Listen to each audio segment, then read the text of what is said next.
বৃষ্টির দিনের খেলা। একদিন সকালে আকাশটা কালো হয়ে গেল।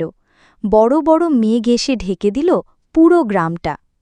ফুক্কুড়ি আর ঘোতন তখন উঠোনে খেলা করছিল। হঠাৎই টিপটিপ করে বৃষ্টি পড়তে শুরু করল। ঘোতন হেসে বলল, এই যে, আজকে তো বৃষ্টিতে খেলা শুরু। ফুক্কুড়ি বলল, চল আমরা বৃষ্টিতে খেলি, কিন্তু মা যেন না জানে।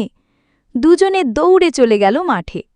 সেখানে আগে থেকেই জমে থাকা জল মাটির সঙ্গে মিশে কাদা হয়ে গেছে। ফুক্কুড়ি এক লাফে কাদার মধ্যে ঝাঁপ দিল।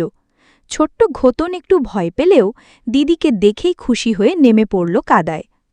তারা কাদা দিয়ে পায়ে পায়ে হাঁটতে লাগল, কেউ কাদা ছুঁড়ে খেলল, কেউ জলে নৌকা ভাসাল। ফুক্কুড়ি একটা পাতা তুলে বলল, দেখ, এটা রাজার নৌকা। ঘোতন জোরে বলল, আর আমি রাজা, আমি সবার বড়। বৃষ্টি তখনও পড়ছে।